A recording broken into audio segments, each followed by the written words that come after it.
السلام عليكم. أنا الشيف روز للطبخ والحلويات. مرحبا بكم في قناتي. اكتبوا لي في التعليقات من أي بلد تشاهدون هذا الفيديو. نبشر حبة كوسة مثل ما هو في الفيديو.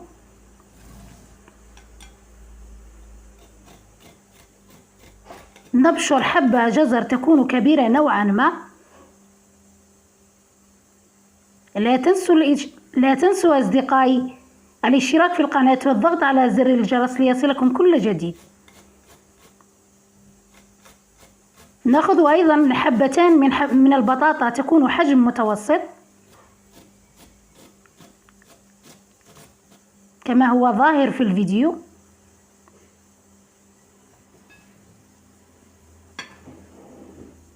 نقوم بعصر البطاطا من الماء جيدا.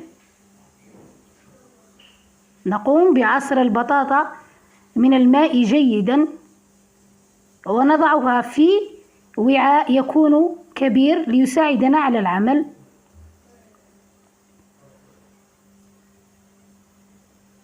أو بالأحرى يكون واسع ليساعدنا على العمل. نضيف إليه الجزر المبشور سابقا. أكون سعيدة جدا أصدقائي لمشاهدتكم لهذا الفيديو والاشتراك في القناة والزر على زر الجرس. نضيف الكوسة المبشورة إلى المكونات بعد عصرها من الماء جيدا.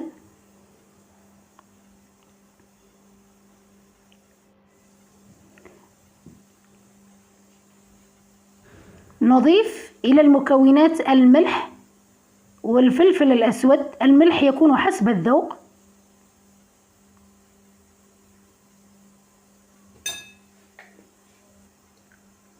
نضيف أيضا حبتان من البيض.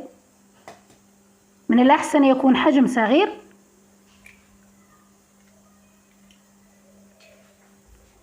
ونخلط المكونات بالفرشاة فقط بدون استعمال اليد،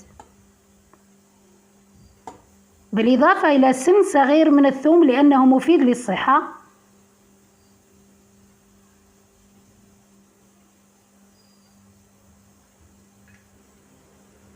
من 2 إلى 3 ملاعق من الخبز المحمص والمطحون حسب الخليط.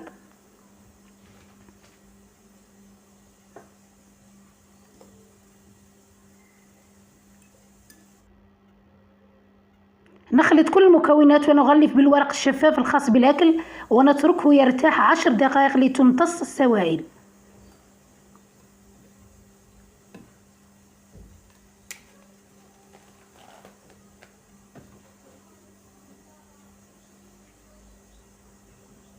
نحضر الصلصة المرافقة لهذه الوصفة. ملعقة أكل مايونيز، ملعقة قهوة مطارد، ملعقة قهوة بابريكا حلوة،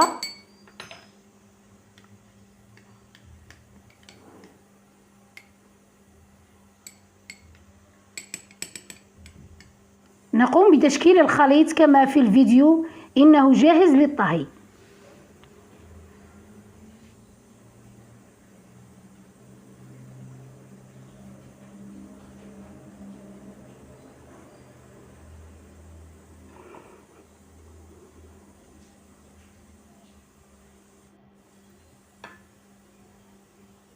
القليل من الزيت النباتي في مقلاة من الأحسن أنها لا تلصق.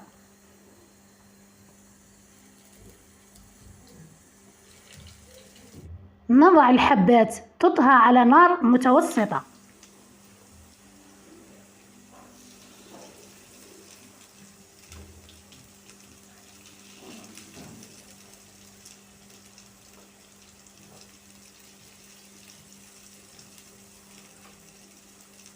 لا تنسوا أصدقائي بالاشتراك في القناة والضغط على زر الجرس.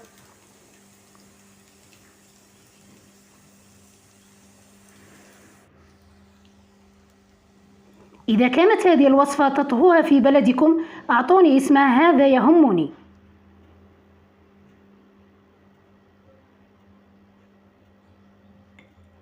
شاركوا هذه الوصفة مع أصدقائكم، إنها لذيذة جدا.